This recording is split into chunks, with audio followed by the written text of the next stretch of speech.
পৃথিবীর কোন শক্তি, কোন ন্যাটো, কোন ইউনাইটেড নেশনস, কোন ইউরোপিয়ান ইউনিয়ন, কোন IMF, কোন ওয়ার্ল্ড ব্যাংক, কোন সাম্রাজ্যবাদী শক্তি এই ভবিষ্যৎবাণীকে ঠেকাতে পারবেন আপনি ওদেরকে চেষ্টা করতে দেন।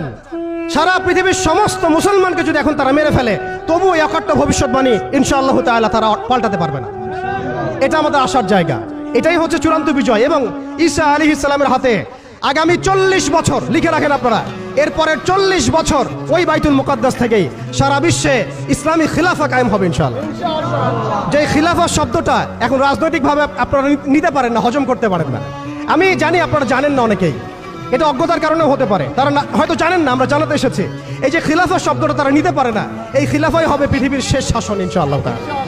এই খিলাফা দিয়ে বিশ্ব শুরু হয়েছিল, এই খিলাফা দিয়েই বিশ্ব শেষ হবে। ঈসা আলাইহিস সালাম 40 বছর ওই জেরুজালেম থেকেই এই বিশ্বকে শাসন করবেন ইনশাআল্লাহ তাআলা। এটা লেখা হয়ে গেছে, কুদিয়াল আমর, এটা কেউ চেঞ্জ করতে পারবে না। এখন মাঝখানের এই সময়টুকুতে জায়নিস্ট আসলে কি করেছে এবং আমরা কোন কোন জায়গায় পিছিয়ে গেছি এবং আমাদের করণীয় কি হতে পারে, এটা আমি অল্প কথায় শেষ করে দিব। এক কথায় দেখুন, জায়নিস্ট মুভমেন্ট গঠন করার পরে তারা সর্বপ্রথম, ভালো করে খেয়াল করেন, তারা সর্বপ্রথম একটা ঐক্যবদ্ধ প্ল্যাটফর্ম এনেছে। আমরা দেখেন সারা বিশ্বে এখন পর্যন্ত মুসলিমরা একটা ঐক্যবদ্ধ প্ল্যাটফর্ম করতে পারি নাই। তারা ঐক্যবদ্ধ একটা প্ল্যাটফর্ম করেছে এবং সেই প্ল্যাটফর্মকে কেন্দ্র করে তারা সবার আগে খিলাফত ব্যবস্থাকে ধ্বংস করেছে। অটোম্যানদেরকে তারা পরাজিত করেছে। প্রথম বিশ্বযুদ্ধের সেই 1914 থেকে 18-এর মধ্যে তারা বাইতুল মুকাদ্দাসে প্রথম ঢুকেছে এবং তাদের সহযোগী ছিল পশ্চিমা বিশ্ব এবং ব্রিটেন।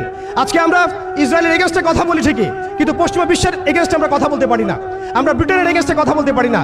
আজকে আমরা ইসরায়েল বিরোধী কথা বলি ঠিকই, আমেরিকার এগেনস্টে আমরা কথা বলতে পারি না। আজকে আমরা তাদের পণ্য বয়কট নিয়ে কথা বলি, এটাও দরকার আছে, কিন্তু তাদের আদর্শ দিয়ে আমাদের ব্যক্তি জীবন, পারিবারিক জীবন, সামাজিক জীবন, ইভেন রাজনৈতিক অর্থনৈতিক জীবন পর্যন্ত ঢেলে সাজানো হয়েছে, এগুলো আমরা ছাড়তে পারি না।